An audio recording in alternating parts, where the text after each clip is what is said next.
오늘 우리가 함께 나눌 제목의 말씀이 기쁨을 빼앗기지 마세요 하는 제목의 말씀입니다. 여러분 말씀대로 그렇게 되기를 축복합니다. 네, 기쁨을 빼앗기지 않게 하시기를. 오늘 기쁨이 아직 없는데요 그러신 분들은 다시 한번 확인해 보셔야 합니다. 우리가 오늘 정말 주님께 주신 그 기쁨을 빼앗기지 아니하고 그렇게 누리는 여러분 되시기를 축복합니다. 어느 날 저희 아이가 엄마에게, 이 엄마는 제 아내죠. 네. 엄마에게 이렇게 학교 갔다 오고 나서 이렇게 물었어요. 물은 게 요청을 했어요.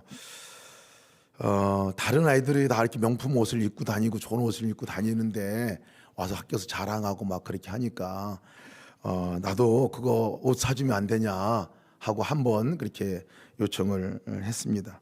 그때 엄마가 대답을 했어요. 뭐라고 대답을 했냐면, 명품 옷도 좋지만 네가 진짜 명품이기 때문에 명품 옷 안 입어도 될 것 같다, 이렇게 얘기를 했답니다.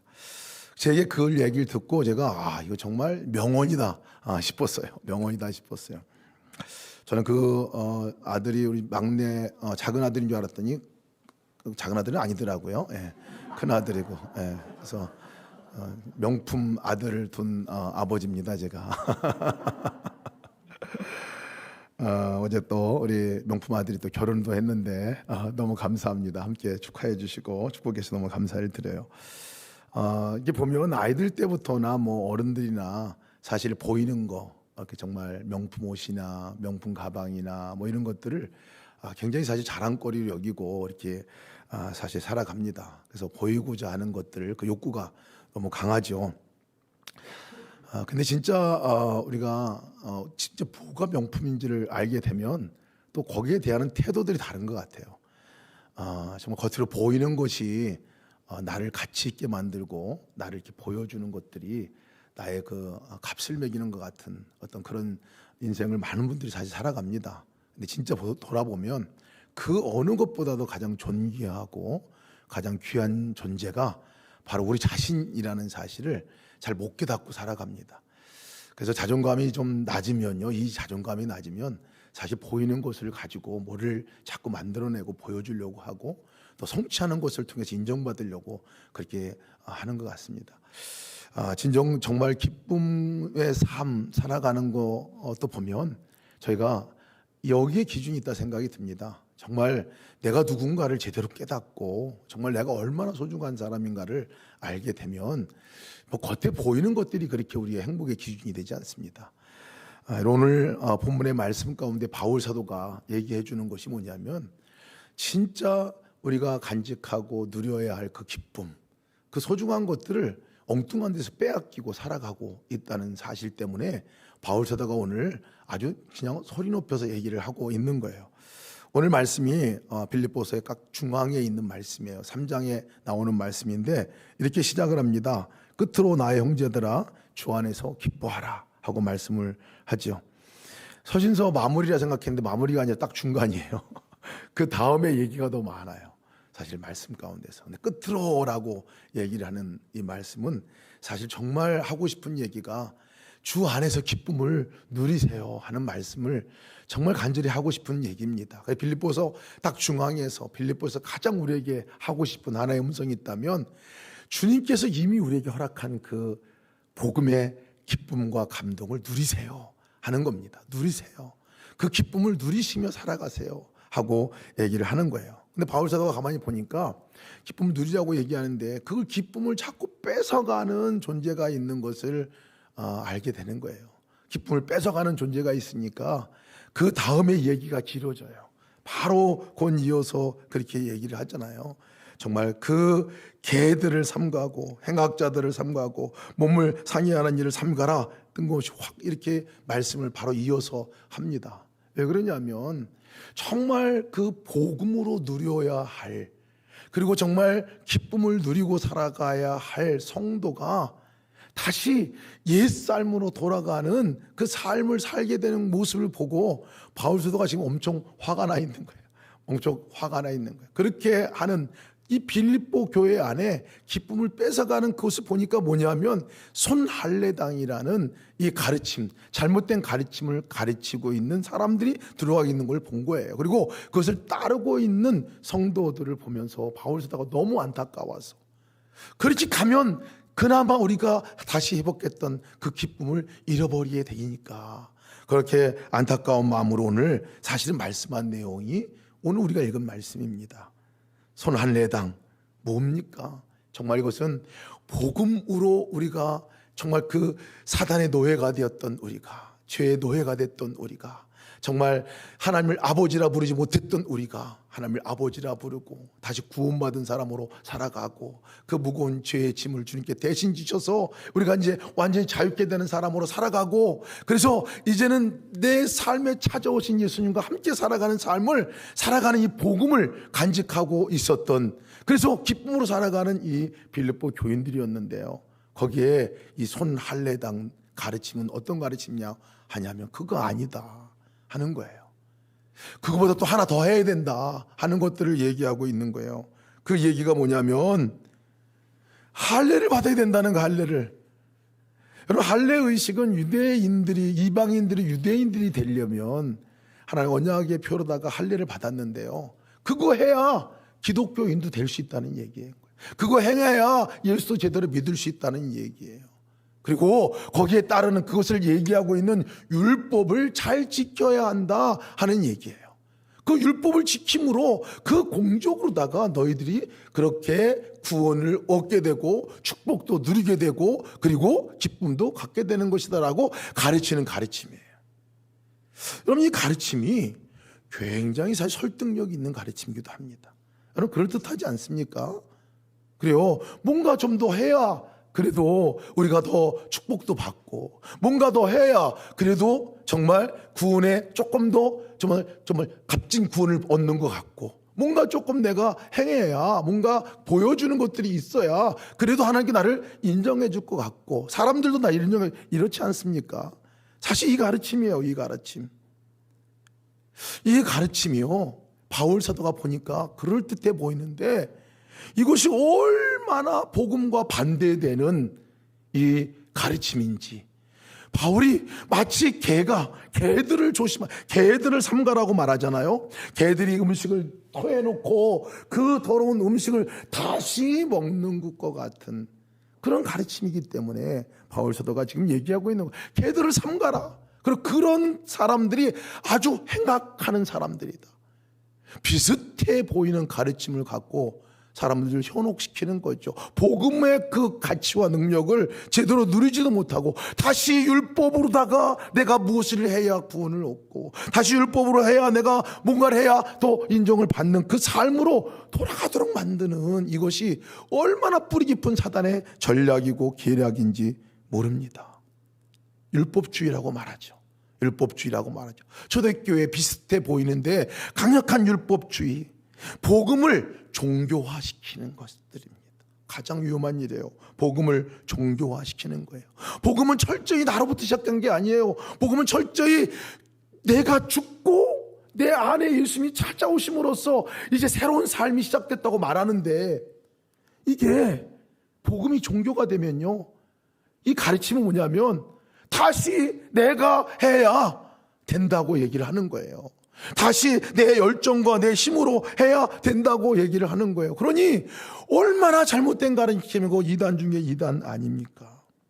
공로주의가 되고 율법주의가 되고 나를 드러내는 일이 되고, 이것이 여러분 모든 우리 복음에 살아가는 삶 가운데서 우리가 경계해야 하고 막아야 할 일이라는 사실을 기억해야 합니다. 바울 사도는 오늘 그 이야기를 하고 있는 거예요. 사실 나로부터 시작하는 모든 것들을 보면요, 두려움이 그 근거가 됩니다. 종교적으로 돼버리면요, 보이는 게 우선적으로 돼 보여요. 잘 되어져야 축복받는 거고, 잘 되어져야 제대로 믿는 거고, 잘 못 되어지면 제대로 안 믿는 거고, 축복 안 받은 거고, 모든 것들이 보이는 것들이 우선순위가 되어져 버리고 맙니다. 겉으로 보이는 게 중요하게 여겨지게 되죠. 그래서 겉으로 보여지는 것이 잘 안 된 사람들을 쉽게 정죄하고 판단하고 하는 일들이 다 여기서 일어나게 돼요. 그리고 끝없이 인정에 목마르게 됩니다. 왜? 내가 하니까, 내 열심으로 하니까 뭔가 열심을 인정해줘. 왜? 그렇게 하려고 열심히 하는 거니까. 뭔가를 얻어내려고 하는 거니까. 그래서 인정에 목말라 하게 됩니다. 여러분, 이렇게 되면요, 우리의 삶이 하나님께서 이미 우리에게 주님으로 시작하도록 허락한 그 시작이 다시 나로 돌아가 버리게 되는 이상한 결과가 되죠. 그래서 이단 중에 강력한 이단이면서 잘 알아채지 못하는 이단이 이 공로주의고 율법주의고 손할례당이라는 것을 얘기해 주고 있어요. 여러분, 이것을 보면 개인적으로 보면 어떤 줄 아세요? 내가 정말, 여러분, 어떤 사람이 만족스럽게 정말 완벽한 지경에 이르기까지 행위가 완전한 사람이 어디 있겠어요? 그 말은 우리가 그 완벽한 사람이 없는데, 완전을 이룰 수 없는데 그것을 향해서 끝없이 달려가게 됩니다. 끝없는 좌절이에요. 끝없는 절망이에요. 끝없는 내 마음의 실망을 갖게 만듭니다. 열등감에 빠지게 만들어요. 주님을 믿고도 항상 죄책감에 사로잡혀 살아가게 하는 요소가 바로 거기에 있어요. 잘 돼도 문제예요. 내가 완벽하게 됐다고 생각을 하면요, 그 다음에 어떤 결과가 우리 가운데 있어요. 야, 내가 이 정도 했으니까 내가 만족할 만큼 했어. 그 다음에 기대하는 게 뭔지 아세요? 내로부터 시작되는 것은 인정이 갈급해집니다. 나를 인정받아요. 거기에 대한 보상이 있어야 되는 거예요. 보상을 그만큼 누가 해줄 수 있을까요? 그러니까 사람들에 대해서 날마다 불평이 나올 수밖에 없어요. 왜? 모든 것들이 나로부터 내 인정을 해달라고 하니까 거기서부터 나오는 이 결과라고 할 수가 있죠. 하나님에 대한 태도는 어떤가요? 나 이만큼 했는데 왜 하나님 나 축복 안 해주세요? 내가 이만큼 했으면 하나님께서 축복해 주셔야죠. 내가 잘 돼야 되는 거 아니에요? 보이는 것이 기준이니까요. 끝없이 마음과 삶 안에서는 감사가 없어집니다. 기쁨을 사라지게 돼요. 그런데 주 안에서 기뻐하라, 바울 사도가 얘기하면서 바로 우리를 기쁨을 뺏어가게 하는 요소가 도대체 뭐냐? 다시 내 열정으로, 다시 내 자아로, 다시 내 노력으로, 내 열심으로 뭔가를 하려고 하는 그것으로 돌아가는 것에 대해서 경계하는 거예요. 공동체 안에서는 어떤 줄 아십니까? 공동체 안에서도요, 내 열심으로, 그리고 정말 뭔가를 이루어내려고 하는, 그래서 그것이 마치 사명과 같이 해난 것들로 나가게 되면 보면요, 공동체 안에가 정말 어려워져요. 왜? 내가 이만큼 했는데 너는 나를 왜 안 알아주는 거야? 넌 또 왜 그만큼 안 해? 그 기준이 행위가 기준이 되고 보이는 게 기준이 되어버리니까요, 그 공동체 안에는 기쁨이 있을 수 없어요. 한국교회 안에 많은 갈등과 문제들이 다 여기서부터 옵니다. 뭐 한국교회 말할 것도 없어요. 우리 스스로 안에서도 그렇다는 사실을 우리가 기억해야 합니다. 우리 스스로부터는 진정한 기쁨을 누릴 수 없어요. 우리 스스로부터는, 율법으로부터는, 또 종교로부터는 우리가 진정한 기쁨과 감사를 누리기가 어렵습니다. 오늘 바울 사도는 그러면서 얘기를 하는 게, 그렇다면 진짜 우리가 갖고 있는 그 기쁨과 감격을 누리고 복음으로 살아가는 그 삶은 도대체 어떻게 해야 하는 것이냐. 저는 이 바울 사도가 정말 마음에 들어요. 갈수록 마음에 들어요. 이전에 존경했지만, 왜냐하면 너 그렇게 해라 하고 끝나지 않고 구체적인 방법을 가르쳐 준다니까요. 구체적인 방법을 가르쳐 너무나 감사해요. 3절 말씀에 그렇게 구체적으로 말씀하고 있는 거예요. 하나님의 성령으로 봉사하며 그리스도 예수로 자랑하고 육체를 신뢰하지 아니하는 우리가 곧 할례판이라 라고 얘기하고 있어요. 진정한 할례당, 너희들이 할례 받아야 된다고 얘기하는데, 진짜는 누구냐면 그렇게 겉으로 보이는 할례를 표피해 행하는 할례가 아니라 마음으로 행하는 할례에 대해서 얘기를 하잖아요. 마음으로. 겉으로는 했는데 마음은 없어요. 이것은 진정한 의미에서 신앙인이 아닌 거죠. 그냥 종교인은 될 수가 있죠. 진정한 것은 어떻게 하느냐 하는 것을 얘기할 때, 여러분, 손할례당이나 기쁨을 잃어버린 사람들의 특징을 보면요, 반대로 생각하면 돼요. 오늘 말씀한 그 반대로 생각하면, 하나님의 성령으로 봉사하라 라는 것이 기쁨을 얻고 너가 주 안에서 그 기쁨을 누리는 길이라고 얘기하고 있다면, 지금 빌립보 교인들은 아직 그러지 못하고 있는 거예요. 갈등하는 가운데 있는 거예요. 하나님의 성령으로 봉사하는 것이 아니라 나로 봉사하는 거예요. 내 열심과 내 열정으로 봉사하고 있는 거예요. 그러니까 그 결과는 기쁨을 빼앗겨요. 봉사하고도, 열심히 하고도, 살고도. 늘 자랑이. 빌립보 교인을 보니까 내가 해놓고 나서 내가 한 거야? 이만큼 한 거야? 나 인정해줘? 이 자랑이, 사람에 대한 자랑이 많아지니까요, 기쁨을 얻을 수가 없죠. 여러분 인정의 욕구를 갖고 나가면요, 절대 거기를 만족해 주는 사람이 없어요. 우리를 100% 인정해 주는 사람이 없잖아요. 그러니까 빌립보 교회가 좀 그런 거예요. 심지어는 그것 때문에 싸워요. 교회 안이 인정 안 해준다고, 내 의견을 무시한다고. 지금 빌립보 교회가 그런 상황에 있는 모습을 보고, 아니야, 그리스도 예수를 자랑하는 삶으로 너희가 나아갈 때 진정한 기쁨과 진정한 그 복음의 능력을 갖고 살아갈 수 있는 거야 말씀하고 있는 거죠. 마지막은 더 말할 것 없습니다. 육체를 신뢰하는 거, 내 육체를 신뢰하는 거, 내 스펙을 신뢰하는 거, 내 경험을 신뢰하고 나가는 이것이 사실 다 이 세 가지를 보면요, 다 나예요. 나로부터 시작하는 거, 내 열정으로 시작하는 거, 나 중심적으로 살아가는 그것이 다시 그것들로 돌아가면 너희가 그나마 가지고 간직하고 지금 누리고 있는 그 기쁨을 잃어버리게 된다는 것을 말씀하고 있는 거예요. 하나님의 성령으로 봉사하라 하는 말씀이요, 사실 성령으로 봉사하라는 말씀은 나가서 봉사활동하고 나가서 돕는 일을 활동하고 이것만 얘기하는 게 아니라 진짜는 어떤 의미를 여기서 말씀하고 있냐면요, 하나님의 성령으로 서비스하는 것을 영어 표현으로 말하는데 50 서비스를 말합니다. 예배하는 걸 말해요. 예배. 성령으로 예배하라. 여러분 예배할 때 예배도 내가 내 열심과 내가 나로부터 나오는 것으로 예배 드릴 수 있다는 거예요. 근데 오늘 말씀은 그렇게 할 때는요, 진정한 기쁨이 있지 않다는 거예요. 성령님으로 봉사라는 게 도대체 무슨 얘기예요? 성령님으로 봉사한다는 말은 무슨 얘기예요? 예배뿐만 아니라 살아가는 삶 가운데서도 여기서 말하는 이 봉사는 예배의 봉사가 원어가 어원이 있지만, 이제 세상 속에서 내가 그렇게 예배를 드리는 것 같이 거기서 봉사하고 섬기는 일들을 하는 것이 성령님으로 할 때 진정한 기쁨이 있다, 이런 얘기예요. 나로부터 하는 것이 아니라는 거예요. 나로부터 할 때 그 기쁨을 얻을 수 없다는 거, 그나마 있던 기쁨들이 뺏겨진다고 얘기하고 있는 거예요. 왜 그렇습니까, 여러분? 성령님으로 봉사한다는 것은 내 안에 거하시는 예수님을 말하잖아요. 내 안에 영으로 임하시는 그 예수님, 나를 구원하신 그 예수님, 그리고 나와 함께 하시고 떠나지 않은 그 예수님과 함께 어떤 일들이든지 거기서 출발이 되어서 일을 할 때에 그것이 진정한 의미의 봉사이고, 진정한 의미의 예배이고, 진정한 의미에서 너에게 기쁨을 줄 수 있다는 거예요. 출발이 절대로 나로부터가 아니라 성령님으로부터 하는 것이 기독교인들의, 우리의 그리스도인들의 삶의 출발점이라는 사실을 기억하시기 바랍니다. 다시 돌아가면 안 돼요. 다시 돌아가면 안 돼요.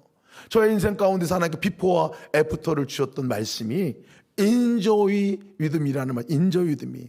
승혜와 나와 함께 놀자 하시는 이 말씀, 여러 번 제가 말씀드렸어요. 너무나 제 인생 가운데 큰 말씀이었기 때문에 그렇습니다. 왜냐하면 그전에는 정말 내 열심으로 봉사를 했어요.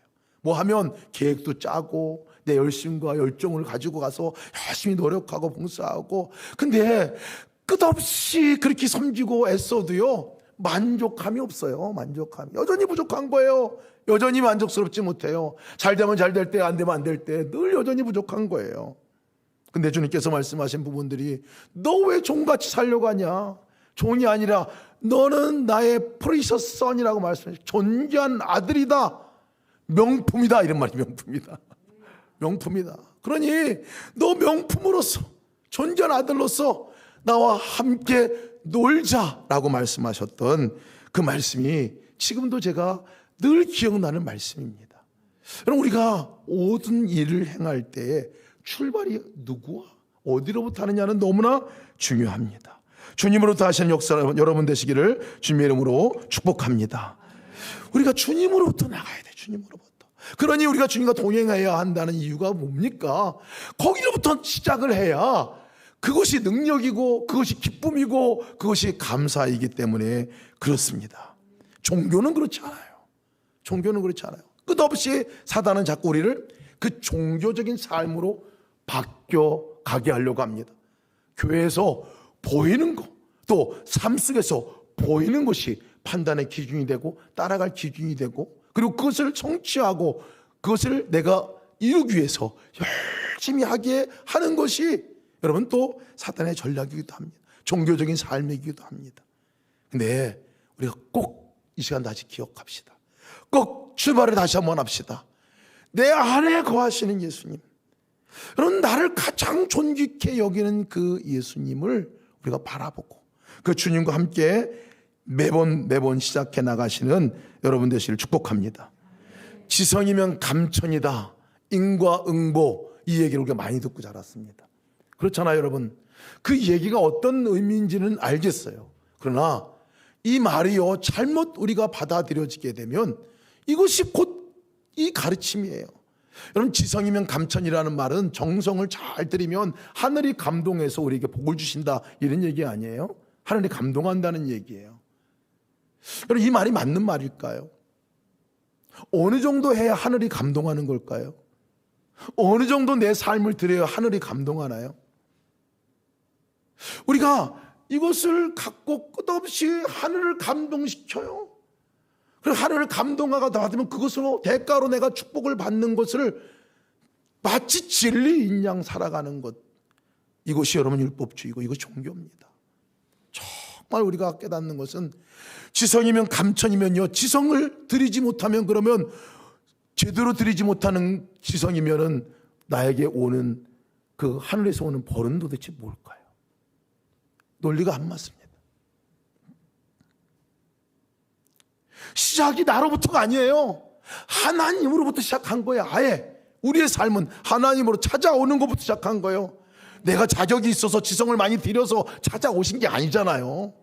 아예 그냥 오셔서 같이 살자고 오신 거예요. 그게 기독교인의 시작이고 우리 성도의 시작이잖아요. 그러니 너 나로 함께 살아가자. 어떤 일을 하더라도, 무슨 일을 하더라도, 어떤 삶을 사더라도 나와 함께 하자, 초청하는 초청입니다. 그럴 때 진정한 기쁨이 있어요. 그럴 때 진정한 우리의 삶에 감사가 있습니다. 감사가 있어요. 감사가 없는 것 가운데 여러분 여러 가지 요소 가운데 하나가요, 오늘 두 번째 말씀입니다. 나로 자랑하는 게 감사가 없어요. 나로 자랑하는, 아까도 말씀드렸지만요, 끝없이 나를 인정해 달라는 거예요. 인정해 달라고 자랑하는 거예요. 자랑하는 거예요. 여러분 자랑하고 싶어서 막 어떤 때 막 미칠 지경인 그거 있잖아요. 예? 그럴 때 있어요. 막 욕까지 막 나오는데 막 그냥 뭐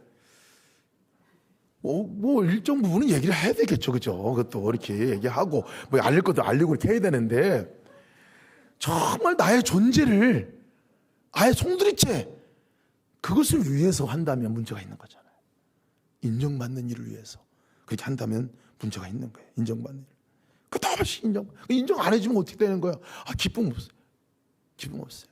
내가 여러분 한 것들에 대해서 정말 얘기는 할 수 있겠지만은요, 정말 그것이 나의 존재 가치가 아니라는 거예요.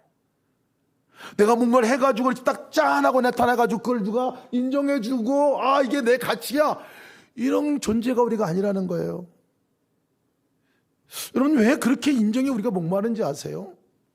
우리 스스로가 누군지 잘 몰라서 그래요. 여러분 우리는 스스로 자체가 하나님으로부터 인정받은 사람이라는 사실을 기억하시기를 축복합니다. 내가 무엇을 해서가 아니라, 존재 자체가 하나님께서 보실 때 가장 존귀한 존재라는 거예요. 너의 하나님 여호와가 너의 가운데 계시니 그는 구원을 베푸실 전능자시라. 그가 너로 인하여 기쁨을 이기지 못하여 하시며 잠잠히 사랑하시며 기뻐하리로다. 여러분 누가 우리에게 이렇게 우리를 인정해 주냐고요. 이렇게 얘기하시, 나를 인정해 주는 사람 누가 있어요? 여러분 그분이 인정해 주면 된 거 아니에요? 근데 거기 조건 안 붙었어요. 너 이거 하면 내가 그렇게 기뻐할 거야, 너 이거 하면은 너 내가 사랑할 거야, 이거 안 붙었다니까요. 만약 그거 붙었으면 끝이야. 저도 여러분도 이 자리에 있을 수 없잖아요. 주님은 우리를 인정하시되 끝까지 인정하세요. 끝까지. 사람들은요, 인정하다가도요, 신통치 않으면 또 인정 안 해. 예. 그렇잖아요. 신통하면 인정 안 하지 않아요. 그런데 주님은 끝없이 우리를 인정해 주시고 받아들여 주시고 그렇잖아요. 어느 순간이든지 주님 부르면 그분이 하는 말씀을 듣잖아요. 너 나의 사랑이야. 나의 어여쁜 이 얘기 듣잖아요. 그러니 여러분, 나로 자랑하려고 하는 그것이 얼마나 어리석은 일이냐. 나 인정해달라고 하는 그 몸부림이 얼마나 어리석은 일이라는 거예요. 주님이 나를 인정해 주신 그 사람들은요, 당당합니다. 자부심 있습니다. 힘이 있습니다. 요동함이 없어요. 비록 내가 실수하고 넘어지고 쓰러지고 자빠져도요, 여러분 괜찮아요. 제가 이스바냐 3장 17절 말씀을 들었던 때가요, 저 인생 가운데서는 가장 실패가 많은 때였어요. 도망가고 싶고 숨고 싶고 아무것도 할 수 없는 그 순간에 무엇 하나 하나님께 보일 수 있는 것이 아무것도 없을 때, 그때 주님이 찾아오셔서 말씀하신 말씀이 넌 나의 기쁨이야 라고 말씀하시니, 내가 너로 인해서 기뻐서 어쩔 줄 모르겠다 말씀. 뭔 자격이 있다고, 그죠? 제가 인정받을 만한 일을 뭐 한 게 있다고? 없는데 그렇게 인정하신다는 거예요. 그분과 함께 우리가 인생을 시작하는 거잖아요. 그분과 함께. 그러니 우리가 그분과 함께 인생을 시작하면 모든 게 감사해요. 사실은 감사해요. 나 같은 사람을 써주신 것도 감사하고, 그 자리에 있게 하신 것도 감사하고, 그렇잖아요. 오늘 찬양팀들 찬양하는데 와, 너무 찬양이 항상 은혜가 돼요. 보면 반주는 또 어떻게 그렇게 잘하시는지, 또 바이올린은 또 어쩌면 그렇게 그냥 아름답게 올려 퍼주는지 너무 감사하잖아요. 우리가 이 찬양을 올리고서도요, 그렇게 아름다운 찬양을 드리고서도요, 딱 갈라집니다. 내 마음이 갈라져요. 아, 내가 이 정도 하니까, 내가 이 정도 하니까, 내가 이 정도 하니까, 막 이렇게 마음이 들잖아요. 그러면요, 이제 마땅한 이게 보상을, 대가를 내가 생각을 하죠. 근데 나 같은 사람 하나님께 써주시고, 찾아와 주시고, 사용하시고, 예배하는 데 써주시고, 이 고백이 있는 순간에는요, 다 감사해요. 다 감사. 들려도 감사, 좋아해도 감사, 모든 게 감사 아닙니까? 제가 주방에서 우리 식사를 2부 예배 나오시는 우리 성도님들 끝나고 나서 식사하실 수 있는 기회가 돼서 너무 좋은데요, 아까 1부는 제가 너무 죄송하더라고요. 이 말 하면서. 밥 먹고 1부는 그냥 밥 못 먹고 가시고 이렇게 하시는데, 주방에서 항상 정말 행복한 거예요. 정말 바글바글하게 저기서 뭐 이렇게. 근데 뭐 누구 하나 시킨 사람 없는데 가가지고 혼자 가서 뭐 또 돕고 뭐 도울 거 없느냐, 뭐 섬길 거 없느냐 하고 이렇게 하시면서, 거기서 늘 가는 고백이, 야 고맙다 이렇게 얘기하면 그냥 나는 그냥 숟가락 하나 얹은 거밖에 없어요. 이렇게 고백들을 하세요. 그리고 너무 맛있어요, 너무 좋아요 이렇게 얘기하면, 아 정말 주님이 하신 거죠. 이 고백을 해요. 항상 식탁의 자리가 너무 기뻐. 밥도 맛있고 음식도 맛있지만 더 좋은 거는 그렇게 섬기는 분들이 너무나 고마웠고 감사해요. 여러분, 근데 일반적인 교회에서는 잘 안 그래요. 일반적인 식당에서는 안 그렇습니다. 식당은 여성들의 전쟁터라고 얘기도 해요. 저는 다 관록들이 다른데, 경험들이 다른데, 다 자기들이 해왔던 방법들이 다른데, 집안 가풍에 따라 다 달라요. 또 지역에 따라 달라요. 모르는 것도 다 달라요. 그렇잖아요. 근데 그것이 내가 하는 것이라고 그렇게 열심을 내고 참여하면요, 열심 낼수록 분쟁과 다툼과 어려움이 더 많아요. 근데 주님이 나에게 하신 거니까 주님이 일하게 하시는 겁니다 하고 함께 참여하면 이렇게 아름다운 주방의 역사가 일어나는 것 같아요. 우리 찬양팀들 너무 아름답게 늘 찬양하는 그 찬양의 이유가 저는 거기 있다 생각을 합니다. 그 마음들로. 이것이 꼭 교회에서만 그래야 됩니까? 삶 안에서도 그거 아니에요. 우리가 살아가는 가정 안에서, 직장 안에서 그렇게 우리가 서 있을 때에 나를 사용하셔서 하나님이 정말 나에게 은혜를 주셔서 이 자리에 있게 하시는구나. 아, 나에게 이렇게 은혜를 허락하신 거구나. 그러면요, 여러분, 세 번째 거는 너무 자동으로 돼요. 육체를 신뢰하지 않게 돼요. 육체를. 우리가 보이는 것들을 신뢰하지 않게 됩니다. 왜 여러분 우리가 기쁨이 없어지고 자꾸 감사가 사라지는지 아세요? 보이는 게 기준이야. 육체가 기준이 됩니다. 육체가 기준이 돼요. 보이는 게 기준이 돼요. 건강할 때는 감사, 안 건강할 때는 안 감사. 돈 있을 때는 감사, 안 돈 있을 때는 안 감사. 이렇게 되는 거 아니에요, 우리 삶이? 조건에 따라 달라져요. 뭘 신뢰하느냐가 다르기 때문에 그렇습니다. 이런 건강할 때나 건강하지 않을 때나 나를 귀하게 여기시고 나를 인도하시는 분이 하나님이시고 이 상황과 요건들을 허락하신 분이 하나님인 것을 우리가 신뢰한다면, 그분이 앞서서 행하시고 그 일들을 이루시는 분인 것을, 나보다 나를 더 잘하시는 분이 그 인생을 이끄신다고 하는 것들을 신뢰한다면, 나를 신뢰하는 게 아니라 보이는 걸 신뢰하는 것이 아니라 그걸 신뢰한다면 우리의 삶이 얼마나 기쁨의 삶으로 가겠습니까? 바울 사도는 그걸 얘기하는 거예요. 주 안에서 기뻐하라. 손 할례당 의지하지 말라. 개들을 삼가고 행악자들을 멀리하라는 걸 말씀하고 지금 있는 거거든요. 우리 안에 쑥 들어와 있어요. 나도 모르는 사이에 쑥 들어와 있어요. 재정이 우리에게 많아지면, 야, 이 재정 나에게 허락한 것 이거 정말 내가 이제 부자 됐네? 이렇게 해가지고요, 그거 가지고 우쭐하고 어깨 힘줄 게 아니라, 하나님께서 이걸 나한테 허락하신 거네, 하나님께서 이것을 나에게 또 어떻게 쓰게 하실 건가 하는 부분들에 대해서 신뢰하고 나가면요, 그 다음에 무엇을 해야 될지를 알게 됩니다. 저희 아버님이 생전에 계실 때 늘 저에게 하셨던 말씀이 있었습니다. 제 가족들에게 자주 하셨던 말씀이 뭐냐면, 우쭐하지 마라, 이렇게 얘기하셨어요. 우쭐하지 말라. 뭐 해가지고 막, 제가 대학 때 장사했다 그랬잖아요. 과일 장사 하고 가서 오면 많이 팔고, 오늘 뭐 수입이 너무 좋다 그러면 우쭐하지 마.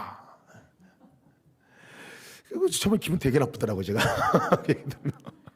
나중 보니까 우쭐할 일이 없어요. 파는 일도 내가 노력하고 한 것 같지만 나중에 뭐 다 하나님의 은혜야. 하나님이 도와주지 않으셨으면, 또 하나님 그 가운데 인도하지 않으셨으면 아닌 거예요. 그럼 또 안 팔린 날은 또 안 팔린 날도 마찬가지예요. 안 팔린 날도 하나님 그날 주시는 하나님의 은혜가 있더라고요.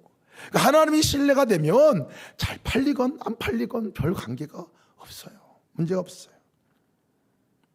제가 요즘에 건강에 관한 부분들을, 많은 도전들을 받는 시기를 보내고 있었습니다. 지금 거의 이제 마무리가 된 것 같은데 얼마나 제가 교만했는지 몰라요. 다른 것들은 잘 교만 안 했는데 사실은 제 건강은 정말, 제가 건강 체질이라고 여기까지. 그래서 선교지 다닐 때 피곤하지가 않아요. 그래서 안 피곤해하는 분들이 이해를 잘 못했어요. 제가 건강하니까. 그래서 저희 아내를 잘 이해를 못한 걸 제가 이 시간에 사과합니다. 잘 이해해서. 이제 이해가 돼. 이해가 돼요. 하나님이 주신 몸인데 사실은 내가 건강한 것 같이, 내가 정말 잘한 것 같이 이렇게 지냈던 것 같은 생각이 들었어요. 조금 이렇게 몇 가지 이렇게 건강에 적신호가 오고 아프고 지나고 나 보니까, 야, 이거 뭐 하나도 내게로 온 거는 없는 거구나. 이걸 내가 만들었으면 어떻게 만들었겠어요? 다 주신 건데, 여기까지 잘 쓰신 건데, 감사할 것밖에 없는데 뭐 그렇게 건강하다고 자랑하고, 뭐 더 운동 많이 해야 돼, 운동 많이 해야 되는 거야, 맨날 이렇게 얘기하고 말이요, 이렇게 뭐 훈계하려고 하고 뭐 이렇게 하는 것들을 지금 보게 됐어요. 한 가지 또 하나 제가 하나님께서 깊이 요즘에 깨닫게 하신 부분들 가운데 하나가 뭐냐면요, 하나님께 주신 건데 이거를 내 것인 양 내가 너무 함부로 썼다라는 하나님의 경고의 사인을 받았습니다. 내 거 같이 쓴 거 내 거 같이. 따지고 보니까 내 게 아니에요.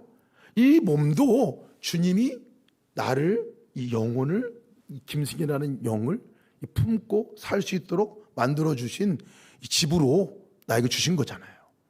그러면 나는 감사함으로 이걸 진짜 함부로 대하면 안 되는 거였더라고요. 너무 함부로 대했죠. 너무 함부로. 너무 막 쓰고 괜찮아 하고 막 가지고 나가지고 해가지고 나중에 막 그냥 완전 뻗을레션 하고 막 이렇게 하고. 근데 이게 얼마나 정말 교만했던 일인가 생각이 듭니다. 정말 하나님께서 주신 이 몸이, 이건 몸뿐이겠어요? 모든 것들이 다 하나님께서 주신 부분들인데 다 나로부터 온 것인 양, 그리 자랑하고 살았던 것들이, 그러고 보니까요, 몸에 대해서 감사가 잘 안 나왔어요. 몸을 주신 것에 대해 감사가 별로 없었어요.